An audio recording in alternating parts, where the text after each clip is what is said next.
Hello दोस्तों, आज फिर बात करेंगे नए प्रैक्टिस सेट की, जिसके अंदर आज फिर देखेंगे एसएससी, रेलवे और जो आपके पुलिस के एग्जाम्स होते हैं उसमें किस टाइप के क्वेश्चंस पूछे जाते हैं रीजनिंग के अंदर। भाई इनका सिलेबस लगभग सेम होता है, तो इसलिए ये प्रैक्टिस सेट इतना इंपॉर्टेंट हो जाता है। इनको कर लोगे तो सारे एग्जाम्स एक साथ क्लियर होने के चांसेस बन जाते हैं।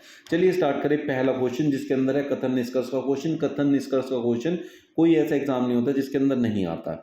तो चलिए मैं समझाता हूँ कैसे करते हैं। पहला कथन क्या कह रहा है, सभी तवे पेन हैं। तो इसका मतलब अगर ये सर्कल तवे को रिप्रेजेंट कर रहा है, लेट इट बी तवा, तो तवे सारे के सारे पेन की कैटेगरी में आएंगे, तो पेन के अंदर आएंगे। ये हम पेन ले लेंगे, सारे तवे पेन हो गए आपके। अब आगे वो कह रहा है सभी पेन ब्रश हैं, तो ये पेन किसके अंदर आ रहे हैं, ब्रश के अंदर आ रहे हैं बच्चों। ये ब्रश हो जाएंगे सारे के सारे।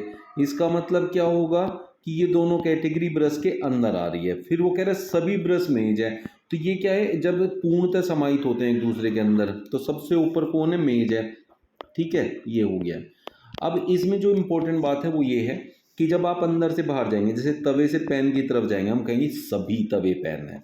लेकिन जब तवे से ब्रश पे जाएंगे तब भी यही कहेंगे, और यहाँ बाहर जाएंगे तब भी यही कहेंगे। तो हम कह सकते हैं सभी तवे पेन हैं, सभी तवे ब्रश हैं, सभी तवे मेज हैं। ये एक बात होगी जब अंदर से बाहर की तरफ जाते हैं। जब बाहर से अंदर आएंगे तो मेज में कभी भी सभी नहीं आएगा, तो सब में क्या आएगा, आएगा कुछ मेज ब्रश हैं, कुछ मेज पेन है, कुछ मेज तवे हैं। ऐसे ब्रश से अंदर की तरफ जाएंगे तो कहेंगे कुछ ब्रश पेन है, कुछ ब्रश तवे हैं। ये बात लॉजिक आपको समझ में आ गया होगा। इसी लॉजिक के बेस्ड क्वेश्चन बहुत ज़्यादा होते हैं। तो निष्कर्ष में कह रहा है कुछ मेज तवे हैं, तो बाहर से अंदर की तरफ जा रहे हैं। मेज कहाँ है, बाहर, और तवे कहाँ है, अंदर। तो बाहर से अंदर की तरफ जाते हैं तो कुछ में आंसर आता है और ये हो सकता है, तो इसलिए ये बात सही है। अब वो कह रहे हैं सभी पेन तवे हैं। अब बात क्या कर रहे हैं, सभी पेन तवे हैं, बाहर से अंदर की तरफ जा रहे हैं, और मैंने बताया बाहर से अंदर जाने में कुछ आ सकता है, सभी कभी भी नहीं आ सकता। तो ये बात हो गई गलत। कोई भी पेन तवा नहीं है, वो कह रहा है कोई भी पेन तवा नहीं है। देखो ये जो पूरा हिस्सा है ये पेन का है, और ये हिस्सा किसका है, तवे का है। तो ये वाला जो हिस्सा है ये पेन के अंदर भी तो आ रहा है, तो ये कुछ पेन तवे भी तो हुए। तो ये बात जो है सही थी, लेकिन इसने कहा कुछ भी पेन तवा नहीं है, तो इसने गलत बोल दिया। अगर वो कहता कुछ पेन तवे हैं तब सही हो जाता। तो यहाँ केवल एक निष्कर्ष पालन करेगा, तो केवल निष्कर्ष एक पालन करता है। ऑप्शन थर्ड आपका करेक्ट आंसर हो जाएगा। उन लड़कियों की संख्या जो जिम्नास्ट भी है, तो हमें देखना है लड़कियां और साथ में देखना वो जिम्नास्ट भी होनी चाहिए। मतलब लड़कियों की संख्या जो जिम्नास्ट भी है, तो पदक विजेता नहीं है, तो पदक विजेता जहां जहां कॉमन आ रहा है वो सारे नंबर काट दो। ठीक है, ये काट दिया भाई। कौन से वाले, जो पदक के साथ लड़कियां हैं वो वाला। लेकिन जिम्नास्ट वाला नंबर रखना है, जिम्नास्ट वाला नंबर रखेंगे। अब हम देख रहे हैं उसने कहा लड़कियों की संख्या जो जिम्नास्ट भी है। अब ये कौन है, लड़कियां हैं, और ये कौन है, जिम्नास्ट हैं। तो लड़कियों और जिम्नास्ट के बीच में 11 भी आ रहा है और 14 भी आ रहा है। अब ये 11 जो है ना पदक विजेता भी है, लेकिन बात इससे ये बात नहीं नकार सकते कि लड़कियां जिम्नास्ट भी हैं। तो इसलिए मुझे 14 भी लेना पड़ेगा और मुझे 11 भी लेना पड़ेगा। इन दोनों को लूंगा मैं, तब मेरे को पता चलेगा उन लड़कियों का जो जिम्नास्ट भी है। तो ये हो गया 25, माफ कीजिए। तो आपका आंसर हो गया ऑप्शन सी। फिर से समझाता हूँ, देखो ये लड़की क्या है, ये लड़की जिम्नास्ट तो है, मतलब लड़की नहीं है। ये देखा जाए 8 नंबर लड़की के उसमें नहीं आ रहा। 23 जो है वो जिम्नास्ट में आ रहा है लेकिन लड़की में नहीं आ रहा है। ये नंबर मैंने पहले ही काट दिया, वो है ही नहीं इन दोनों से रिलेटेड। 16 जो है वो कौन है, वो 16 जिम्नास्ट में नहीं आता। अब 25 जो है वो सिर्फ लड़कियों में आ रहा है। अब बात करते हैं कि भाई हम यहाँ देखें तो 14 वो है जो लड़कियों में भी आ रहा है और जिम्नास्ट में भी आ रहा है, और 11 भी इसी तरीके से आ रहे हैं। तो इसलिए हमें दोनों को कंसिडर करना पड़ेगा। कथन निष्कर्ष के इस टाइप के क्वेश्चन आरआरबी ग्रुप डी में आजकल बहुत पूछे जा रहे हैं, तो इस टाइप का क्वेश्चन आपको जरूर आना चाहिए अगर आप आरआरबी ग्रुप डी का पेपर देने जा रहे हैं। तो इसमें एक एक चीज को पहले हम डिफाइन करते हैं। जैसे ये पी है, अब उसने कहा पी जो है भाई, ये साइन जो होता है ना जिधर मुंह खुला है वो बड़ा है, और ये ऐसे लिखा है, तो P छोटा है Q से या बराबर है। इसका साइन का मतलब होता है बराबर। तो हम कह सकते हैं P Q के या तो बराबर है, पी क्यू के या तो बराबर है या पी क्यू से छोटा है। मैं ऐसे लिख सकता हूँ। यहाँ से आपको समझ आ गया होगा कैसे इसका ग्राफ बनाना है। और क्यू एफ से छोटा है, क्यू एफ से छोटा है तो एफ क्यू से बड़ा हो गया, ठीक है। उसके बाद वो कह रहा है एफ और आर बराबर है, एफ और आर को हम बराबर में लिख देंगे। आर बड़ा है एम से, आर बड़ा है एम से तो एम नीचे आ जाएगा, एम या तो बड़ा है बी से या एम बराबर है बी के। ये ऐसे करके आपको ग्राफ बनाना है। तो यहाँ से आप लोगों को बात समझ में आ रही है कि जैसे आर एफ के बराबर है और क्यू एफ से छोटा है तो आर से छोटा ही होगा क्यू, फिर ये बात समझ में आती है। उसने पहले निष्कर्ष में कहा है कि आर पी से बड़ा है, आर पी से बड़ा है, आर और पी का डायरेक्ट रिलेशन नहीं दे रखा है। एफ लेकिन पी से बड़ा है और एफ और आर बराबर है, इसका मतलब आर पी से बड़ा होगा, ठीक है। तो ये बात तो बिल्कुल सही है। फिर उसने कहा एफ बी से छोटा है, एफ जो है बी से छोटा है। देखो एफ किसके बराबर है, आर के, और बी आर से छोटा है तो बी एफ से भी छोटा होगा, लेकिन इसने कहा एफ छोटा है बी से, तो ये बात होगी गलत। तो यहाँ केवल निष्कर्ष एक सही है जो कि ऑप्शन 1 में दिया हुआ है। तो इस टाइप से आप ऐसे वाले कथन निष्कर्ष के क्वेश्चन करेंगे, ऐसे ग्राफ बना के। 8:45 बज के घड़ी की दोनों सुइयों के बीच कितना कोण होगा लगभग, तो इसके लिए मैं आप लोगों के लिए ये 7:45 बजे वाली घड़ी ले लेता हूँ। एक घड़ी आ गई मेरे पास, 7:45 बजे हुए हैं जिसमें। अब जैसे 7:45 बजते हैं ना, तो ये जो घंटे वाली सुई है ये आप नोट करना थोड़ा सा आगे आ जाती है 8 से, क्योंकि इसे 9 पे भी तो पहुंचना है। जैसे ही मिनट वाली सुई 12 पे पहुंचेगी तो 9 पे पहुंचना है, तो ये थोड़े से आगे आ जाती है इस कंडीशन में। तो जो ये गैप है, आप ये देखो इन दोनों के बीच का जो गैप होना चाहिए था ये थोड़ा सा कम हो गया, इतना होना चाहिए था और ये इतना कम आ गया, इतनी कमी आ गई इसके अंदर, इतने वाली है ना। तो अब इसकी जो ट्रिक है वो समझाता हूँ, पहले उसका कॉन्सेप्ट समझो बच्चों। कॉन्सेप्ट क्या है भाई, ये पूरा यहाँ से यहाँ तक घूमने में 360 डिग्री होता है और 60 मिनट में ये कवर हो जाता है। तो अगर मैं इसे काटूँ तो 6 डिग्री होता है 1 मिनट के अंदर, 1 मिनट के अंदर 6 डिग्री होता है और 8 से 9 तक जाने में 5 मिनट होती है। तो 5 गुणा 6 बराबर 30 मिनट, तो 30 डिग्री। तो हर एक ऐसे गैप में 30 डिग्री का कोण होता है, हर एक गैप में 30 डिग्री का कोण।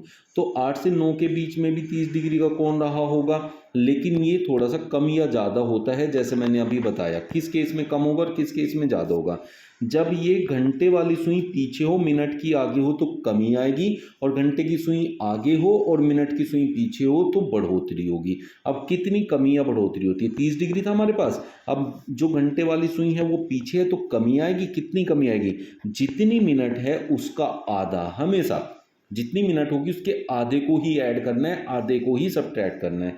तो 45 का आधा होता है 22.5, तो हमें यहाँ करना है बच्चों माइनस, तो 22.5 माइनस कर दूं तो 7.5 बचता है, ठीक है। तो 7.5 डिग्री मेरा कोण होगा, जो कि ऑप्शन 2 में दे रखा है। इस तरीके से आप जो है इसके सारे क्वेश्चन लगा सकते हैं। बस ध्यान क्या रखना है कि घंटे की सुई पीछे है तो माइनस करोगे, घंटे की सुई मिनट से आगे है तो प्लस करोगे। माताएं, महिलाएं, पायलट, ये इस पे बेस्ड हमें एक वैन आरेख तैयार करना है। अब हम ना एक एक चीज़ को समझते हैं, आपस में उनका रिलेशन। जैसे माताएं हैं, महिलाएं हैं, जितनी भी माताएं होती हैं वो सारी महिलाएं होती हैं। तो माताएं जिस भी सर्कल से रिप्रेजेंट होंगी, मान लिया इससे हो रही हैं ये माताएं हैं, तो ये सारी की सारी एक ऐसे सर्कल के अंदर आएंगी कैटेगरी की जो महिलाएं हैं, क्योंकि महिला के अंदर समाहित हो जाएंगी माताएं। अब कह रहा पायलट, अब कुछ लेडीज ऐसी हो सकती हैं जो पायलट हों, और वो लेडी जो पायलट है क्या पता वो माता भी हो, तो इसका मतलब ऐसे हो सकता है, लेकिन सभी तो नहीं होती ना, तो इसलिए हम इसे ऐसे बनाते हैं। जो पहला केस है, माताएं सारी की सारी महिलाएं होंगी, ये कन्फर्म है। तो जब ऐसा होता है तो ये कैटेगरी बाहर इस दूसरे वाली कैटेगरी के अंदर आ जाती है। लेकिन पायलट जो है वो सब तो नहीं हो सकते, ये कन्फर्म नहीं है, लेकिन कुछ हो भी सकते हैं। तो हो सकते हैं, तो ये देखना क्या ये महिलाएं होंगी, माताएं भी होती हैं, दोनों केस हो सकते हैं। तो इसलिए ऑप्शन 3 आपका करेक्ट आंसर हो जाएगा। जब ऐसे गैप फिलिंग वाले क्वेश्चन होते हैं तो हम लोग काउंटिंग करते हैं और पेयर्स बनाते हैं। जैसे यहाँ 20 जगह दे रखी हैं, 20 को हम तोड़ेंगे तो 2 तरीके से तोड़ सकते हैं, 4 पंजे 20, या तो 4-4 की गैप बना लो या 5-5 की। तो हम 5-5 के बनाएंगे।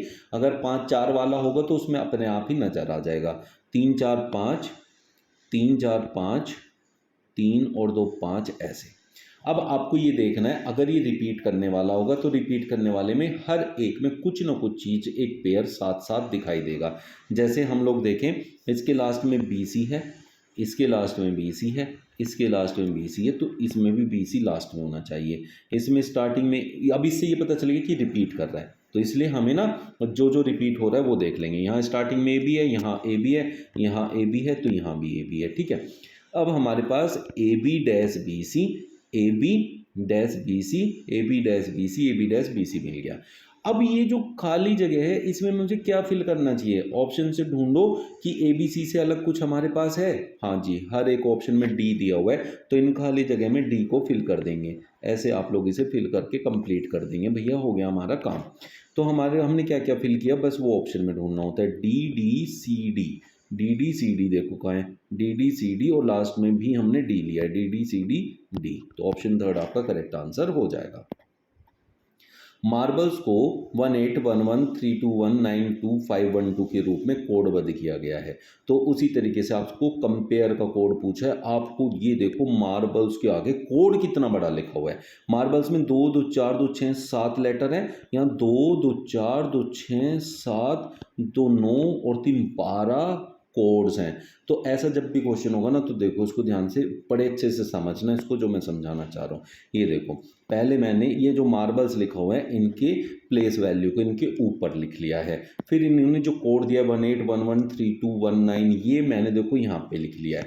अब आप बात देखो कि 13 यहाँ से क्रॉस होके यहाँ चला गया जब कोड बना, R 18 नंबर पे आता है, वो क्रॉस होके यहाँ आ गया, और A 1 नंबर पे आता है, ये एक ही रहा।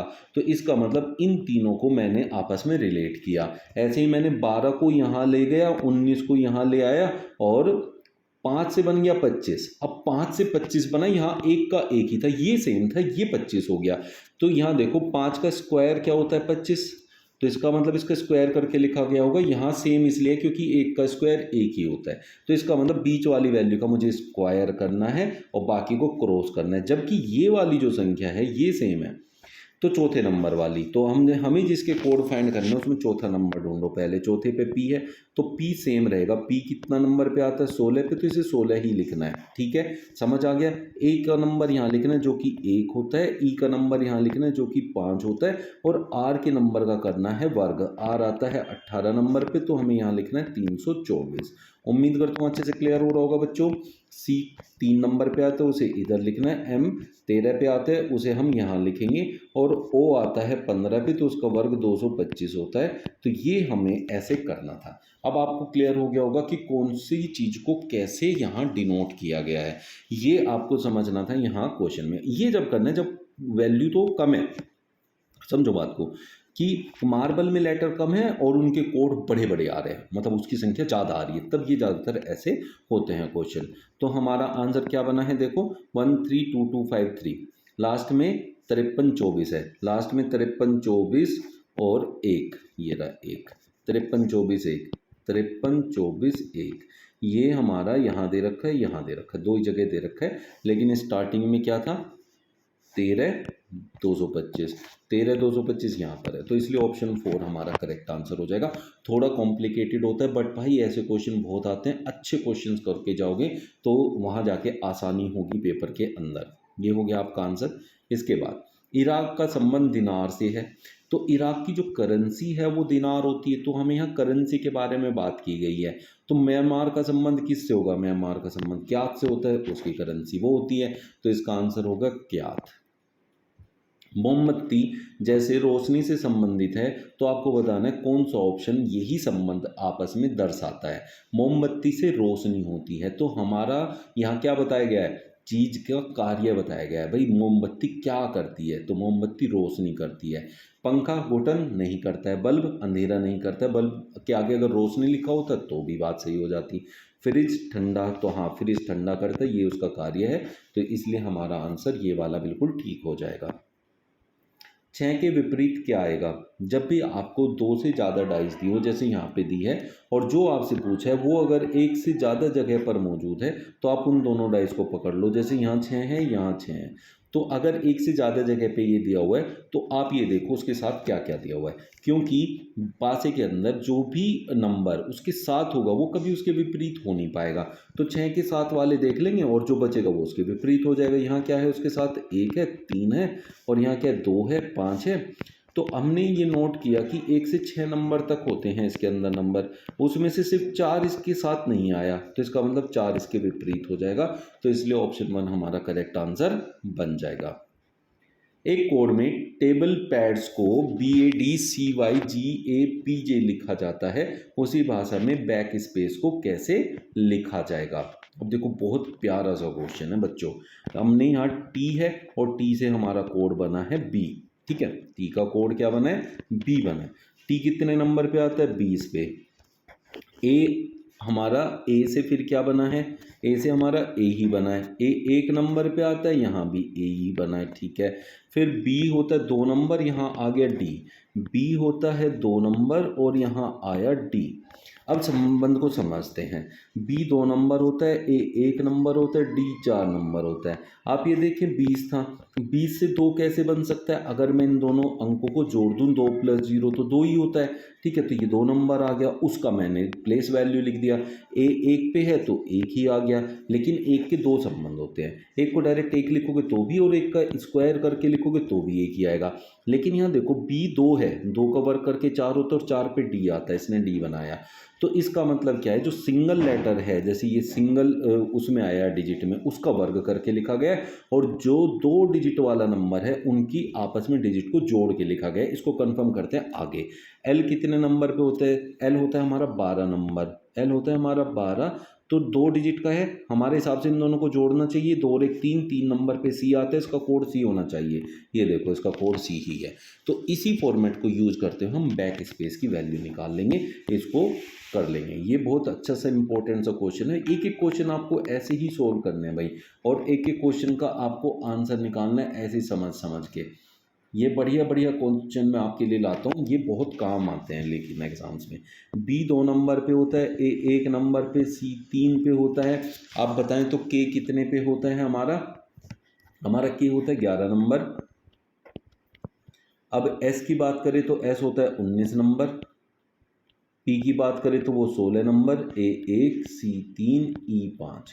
अब सिंगल वाले का तो मुझे करना है वर्ग। 2 का वर्ग कितना होगा, 4, A का वर्ग 1, 3 3 9, इनको जोड़ना है, 1 और 1 2 होता है, 9 और 1 10। अब डबल डिजिट में आगे जोड़ के तो उनको फिर से जोड़ देंगे, 1 + 0 1 आ जाएगा। 6 और 1 7, 1 का वर्ग 1, 3 का 9, 5 5 25। अब E का जो है हमारा जो है 25 आ रहा है। अब बात को समझो कि E का अगर 25 आ रहा है तो फिर हम उसका क्या करेंगे। 25 तो हमें पता है, 25 नंबर तो हमारे पास होता है। वैसे हमें इस 10 को भी नहीं करना था चेंज, 10 को मैंने करके यहाँ 1 किया, माफ़ कीजिए, ये नहीं करेंगे क्योंकि हमें 10 नंबर पे कौन डिजिट है वो पता है, तो इसलिए इसको ऐसे ही रखेंगे भाई। ये थोड़ा सा आप ध्यान रखना। तो पहले वाला 4 नंबर, 4 पे कौन होता है, D होता है, A पे 1 होता है ना। फिर 9 नंबर पे आप बताएं, 9 नंबर पे कौन होता है, I होता है ना। फिर 2 नंबर B होता है और 10 नंबर J होता है। 10 नंबर पे हमारा J आएगा। फिर 7 पे G होता है, फिर एक A पे होता है ना।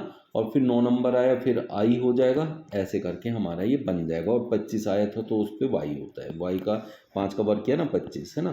तो ये देखो किस ऑप्शन में, DAIB, DAIB। ये हमें ना स्टार्टिंग के वैसे तीसरे नंबर से ही पता चल गया था, तो पहले ऑप्शन चेक कर लेना एग्जाम में। मैंने तो पूरा करके दिखा दिया, आप लोगों को नहीं करना है। ये देखो DAI सिर्फ एक ही ऑप्शन में था, तो यहाँ से आगे का करके ही नहीं देखना था। 4 से 10 आया, 10 से 27, 27 से 140। 4 से आपने स्टार्ट किया और एकदम से 140 पे पहुंच गए तीसरे स्टेप में ही, तो हमेशा आपका गुणा का क्वेश्चन होगा, याद रखना। अब गुणा में कैसे करते हैं, गुणा या वर्ग, ठीक है। वर्ग यहाँ दिखाई नहीं दे रहे, 10 किसी का वर्ग नहीं, 27 किसी का वर्ग नहीं, 140 किसी का वर्ग नहीं है, तो इसलिए वर्गों की तरफ नहीं जाएंगे। फिर हमें क्या करना पड़ेगा, याद ध्यान से देखो। 4 से 10 पे जाने के लिए 4 का 2 गुना 8 होता है। अब मैंने 2 गुना किया, 2 ही ऐड कर दिया, तो मुझे क्या मिल गया, 10 मिल गया भाई, ठीक है। फिर 10 से मुझे 27 जाना है, 10 के 3 गुने के पास 27 है, लेकिन इस बार तो ज़्यादा हो गया। कितना ज़्यादा हो गया, ठीक है, 10 30 होते ना, हाँ 30। कितना ज़्यादा है, 3 ज़्यादा है। अब हमने किया कितना गुना था, 3 गुना। तो आप ये देखो, 2 गुना किया 2 जोड़ दिया, 3 गुना किया 3 घटा दिया, तो अगले वाले में फिर जुड़ेगा, है ना। तो देखो 27 का कितना गुना 140 होता है, 27 के किसके पास, 2 3 है, देखो दो हो सकता है, दो है, तीन गुना किया, अगले में हो सकता है चार गुना हो, लेकिन दो एक प्राइम नंबर है, तीन एक प्राइम नंबर है, मतलब अभाज्य संख्या, तो हो सकता है अगला पाँच गुना हो। तो 27 के चार गुने में 140 के आसपास नहीं पहुंचेंगे, 27 के पाँच गुने में पहुंचेंगे। 27 का पाँच गुना कितना होता है आप लोगों को पता है, 135, और मुझे क्या करना है, पाँच ऐड कर दूंगा तो 140 पे पहुंच जाऊंगा। ठीक है, ये बात समझ में आ गई होगी, मैंने पाँच गुना किया, पाँच गुना ऐड कर दिया। तो ये अभाज्य संख्याओं की बात करके चल रहा है। तो पहले दो लिया, तीन लिया, पाँच लिया, तो अगला तो सात होना चाहिए फिर। तो अभाज्य संख्या पे जाएंगे तो 140 का सात गुना करेंगे हम लोग, 140 गुना सात करेंगे, और पहले हमने प्लस किया, फिर हमने माइनस किया, फिर हमने प्लस किया, इस बार माइनस करेंगे, तो इसमें से सात माइनस भी कर देंगे। 140 14 और 7 98, और इसमें से माइनस सात कर दो भाई, तो कितना हो गया, 973। आपका करेक्ट आंसर हो गया। बहुत प्यारे प्यारे क्वेश्चन हैं, अगर आप ढंग से इनको करके जाओगे, बिलीव मी, आप किसी भी एग्जाम में बैठ जाना, आपकी रीजनिंग के पूरे नंबर पक्के हैं, कोई आपका एक नंबर भी नहीं काट सकता। नेक्स्ट, पीयर को 7519 लिखा गया है, तो फिर से वही समझो, पी कितने नंबर पे आता है, बस जितने नंबर पे आ रहा है उसका रिलेशन ढूंढ लो, जो उसका कोड है सात, छः और एक मिलके कितना होता है, सात होता है। तो इसका मतलब ऐसे किया गया होगा।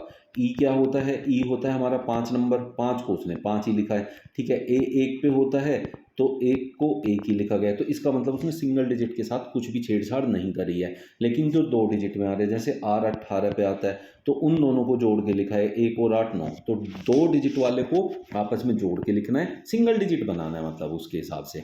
तो सिंगल डिजिट बना के जो भी आ रहा है वो आपका आंसर हो जाएगा। तो हमें क्या चाहिए, हमें डॉक्टर चाहिए। डॉक्टर पे डी कितने पे होता है, चार पे, तो चार ही आएगा उसका कोड, क्योंकि सिंगल लेटर है, सिंगल लेटर वाले को उसने सिंगल में ही रखा है।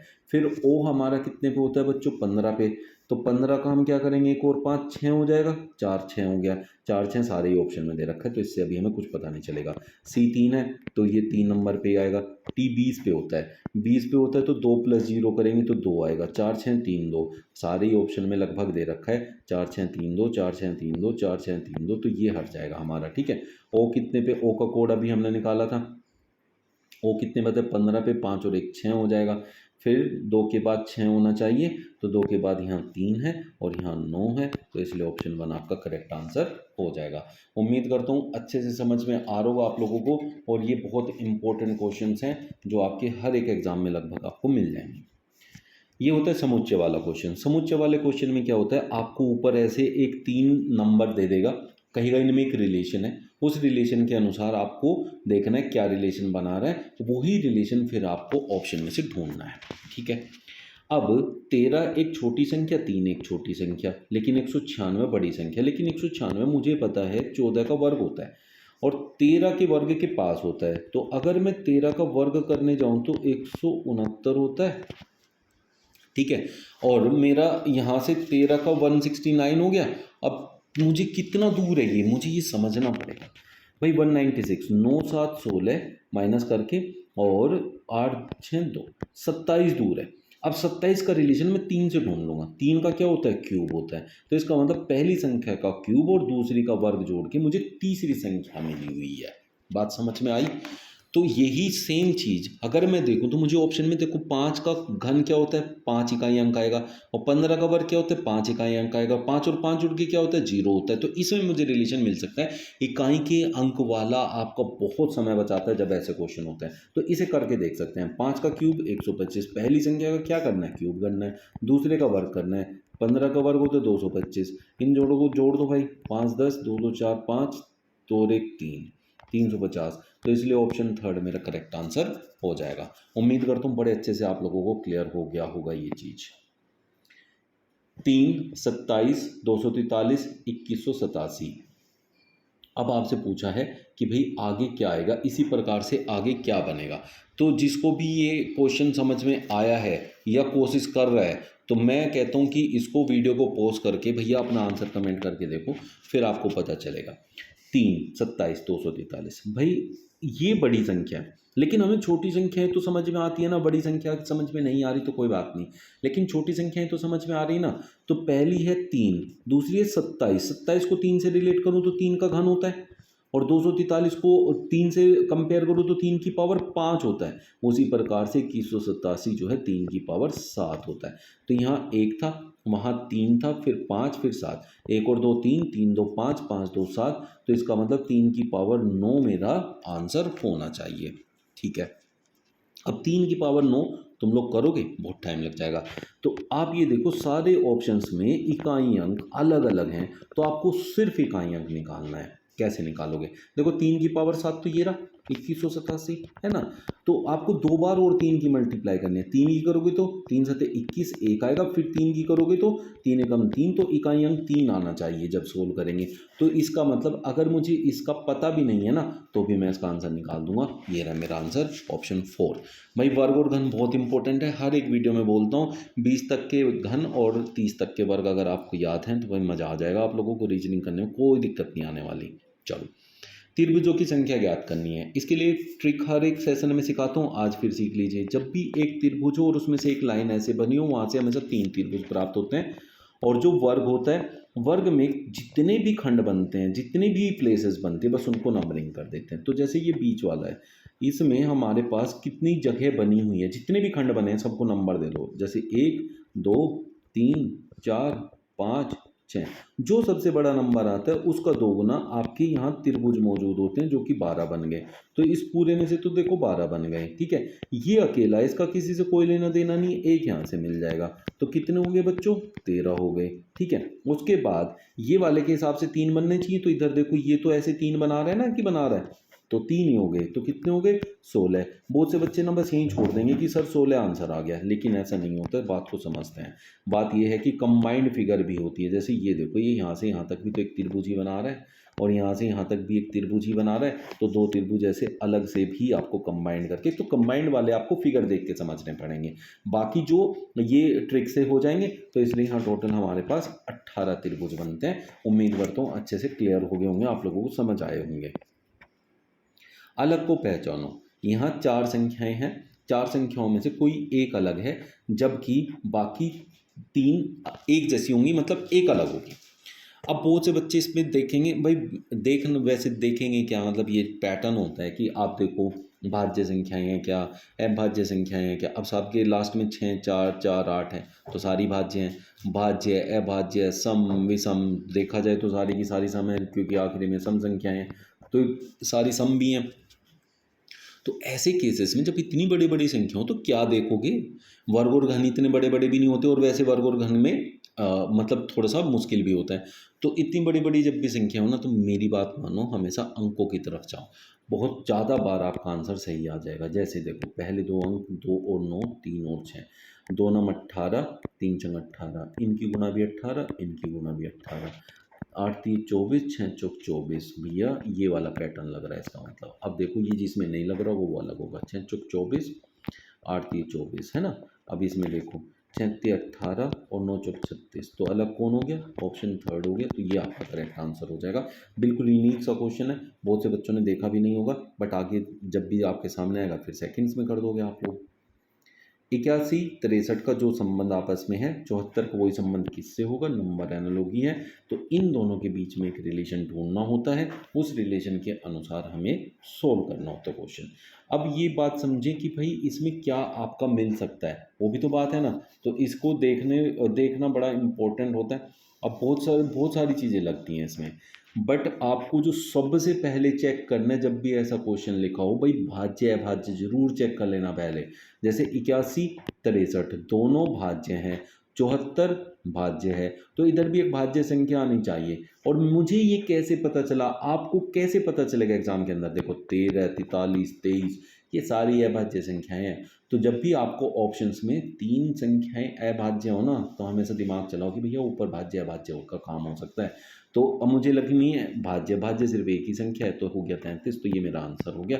अगर एक से ज़्यादा, 2 भाज्य 2 है भाज्य है, फिर भाज्य भाज्य वाला कॉन्सेप्ट दिमाग से निकाल देना, फिर मत लगाना। ठीक है, ये बात समझ में आई होगी, उम्मीद ऐसी मैं करता हूँ।